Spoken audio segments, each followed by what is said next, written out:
பிஸ்மில்லாஹிர் ரஹ்மானிர் ரஹீம்.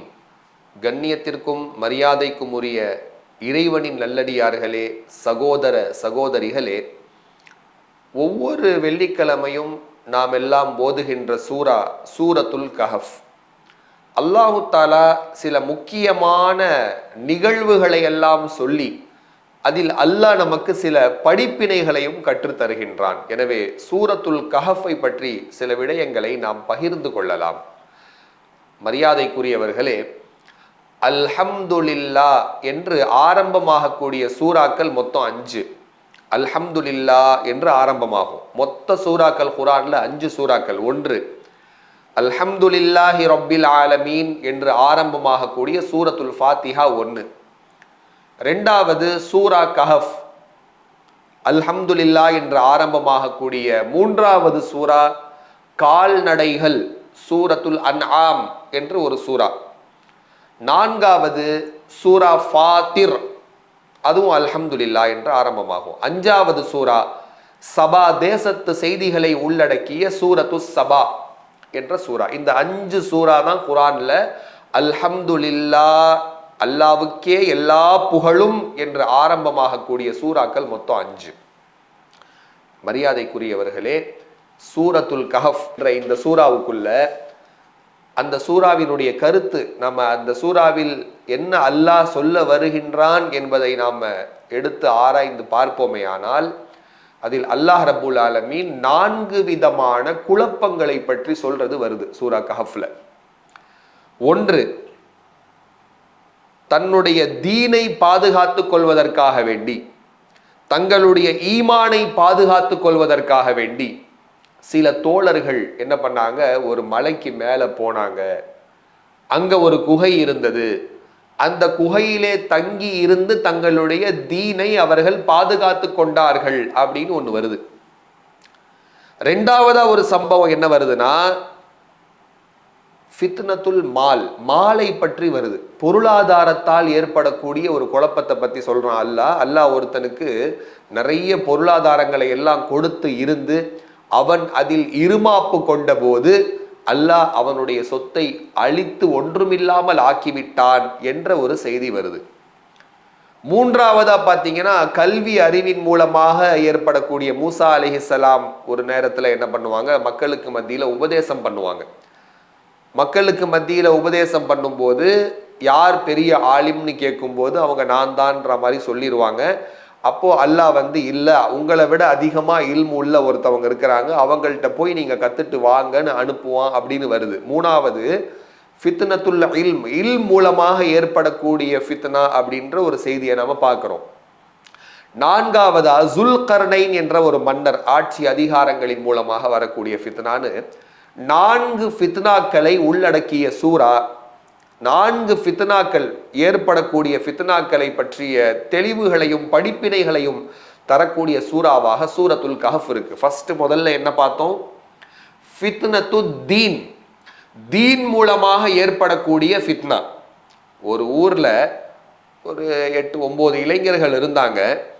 அந்த ஊரினுடைய அரசன் பெரிய தன்னையே இறைவன் என்று வாதம் செய்து மக்களையும் அதன்படி நிர்பந்திக்கக்கூடிய ஒருத்தரா அந்த ஊர்ல உள்ள அரசன் இருந்தான்.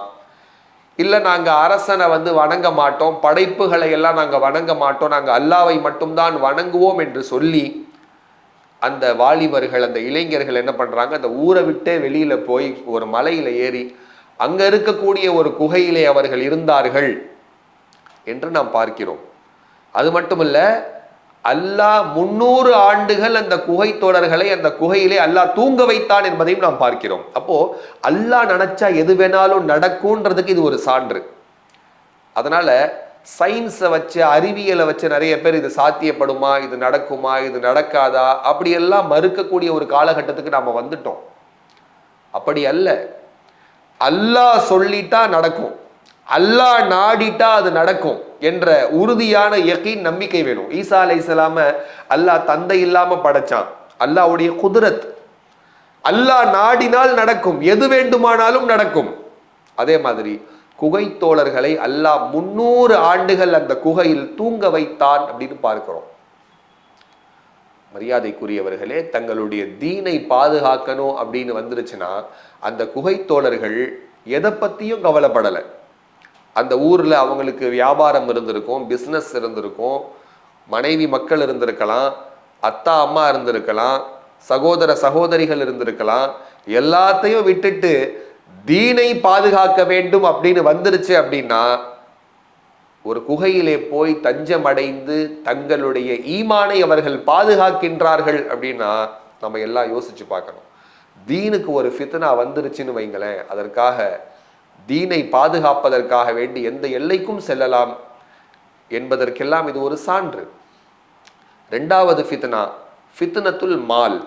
அல்லாஹ் மாலுடைய ஃபித்னாவை பற்றியும் சொல்லுகின்றான். அது என்ன? அல்லாஹ் ஒருத்தனுக்கு 2 தோட்டங்களை கொடுத்திருந்தானா, 2 தோப்புகள்னு வருது. கொடுத்திருந்து அந்த மனிதன் சொன்னானா, இதெல்லாம் நான் சம்பாதிச்சது, என்னுடைய திறமையால வந்தது என்று இந்த மனிதன் இருமாப்பு கொண்ட போது அல்லாஹ் அதையெல்லாம் நான் அழிச்சு நாசமாக்கி அவனை ஒண்ணும் இல்லாம 0 ஆக்கிட்டேன்றான் அல்லாஹ். அது எப்படி வேணாலும் நம்ம விளங்கலாம். குரான்ல 2 தோட்டம் 2 தோப்புன்னு வருது இல்ல. அல்லாஹ் ஒருத்தருக்கு 2 பெரிய சொத்தை கொடுத்துருக்கலாம், 2 பெரிய பங்களாவை கொடுத்துருக்கலாம், 2 பெரிய கடைகளை 2 பெரிய நிறுவனங்களை கொடுத்துருக்கலாம். எது கிடைச்சாலும் இது என்னுடைய அல்லாவினுடைய அருட்கொடை, அல்லாஹ் எனக்கு தந்தது. ஹாதா மின் ஃபத்லி ரப்பி, இது என்னுடைய இறைவனுடைய அருட்கொடை என்று நாம் சொல்ல வேண்டும். இல்ல இது நான் என் திறமையில நான் சம்பாதிச்சது, நான் உழைச்சு நான் சம்பாதிச்சேன் அப்படின்னு ஒருத்தன் இருமாப்பு கொண்டு அல்லாஹ் அவனுடைய தோட்டங்களை எதையுமே இல்லாம அல்லாக்கிட்டான். தோட்டம் தோப்பு எதுவுமே இல்லை. பெரிய கோடீஸ்வரரா இருந்தவர் அடுத்த நாள் அடுத்த வேளை சாப்பாட்டுக்கு என்ன செய்யறதுன்னு தெரியாத அளவிற்கு அல்லாஹ் ஒன்றும் இல்லாமல் அவருடைய பொருளாதாரத்தை அழித்து விட்டான். அப்படின்ற இந்த சம்பவமும் இந்த சூரத்துல் கஹஃபுக்குள்ளதான் வருது. 2 மூணாவது ஃபித்னத்துல் இல்ம், கல்வி அறிவால் ஏற்படக்கூடிய ஃபித்னா. மூசா அலைஹிஸ்ஸலாம் ஒரு முறை உரை நிகழ்த்துவாங்க, உபதேசம் பண்ணுவாங்க.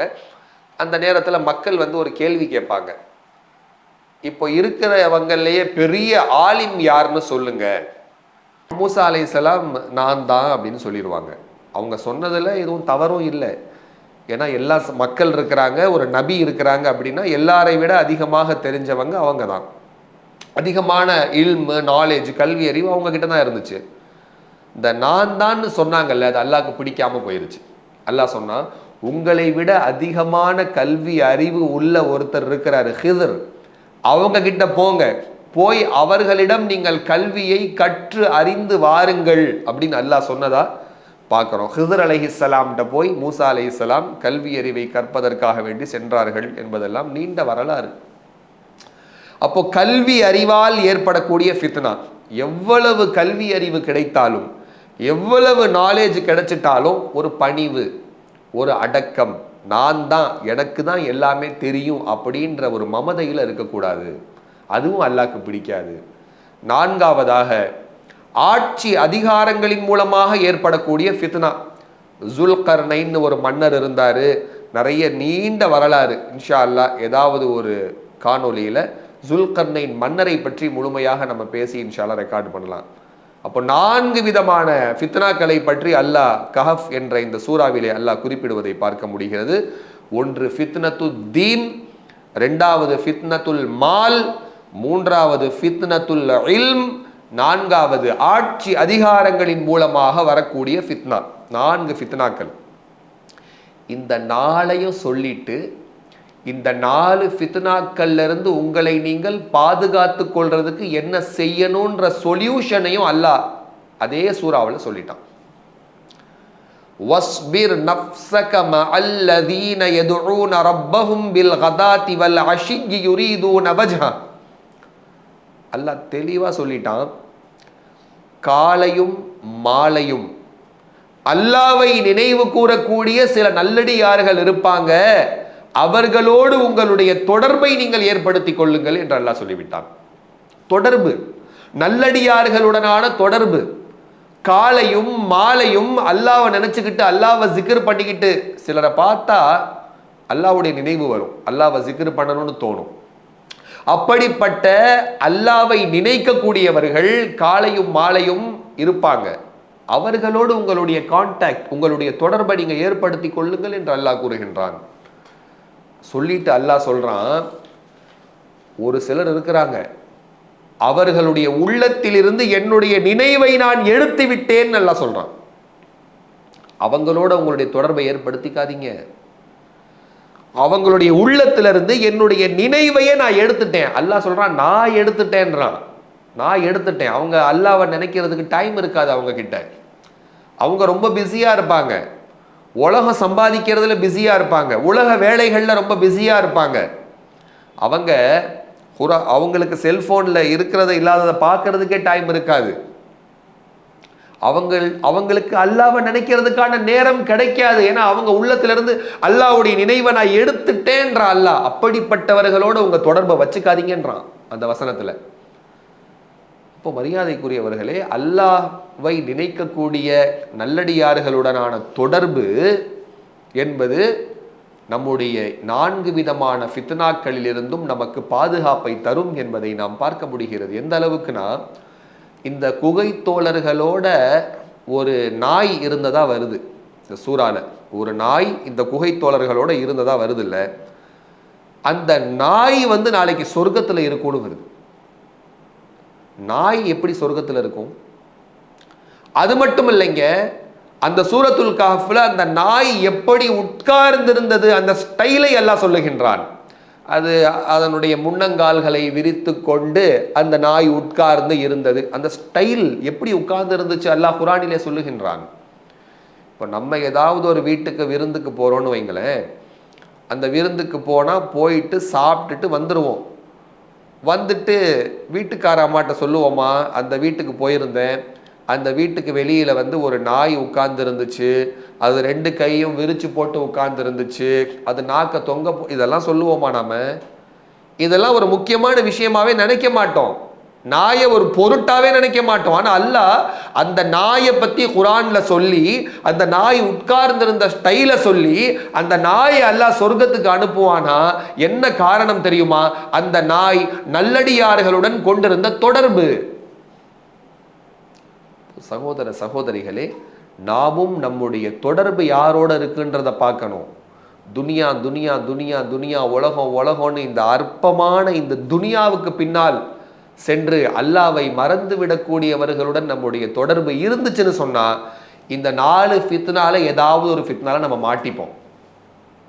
இல்ல, நல்லடியார்களோடு நம்முடைய தொடர்பு இருந்தால், அல்லாஹ்வை காலையும் மாலையும் நினைவு கூறக்கூடியவர்களுடன் நம்முடைய தொடர்பு இருந்தா, இன்ஷா அல்லாஹ் இந்த 4 ஃபித்னாக்களை விட்டும் அல்லாஹ் நம்மை பாதுகாப்பான். துவா செய்வோமாக.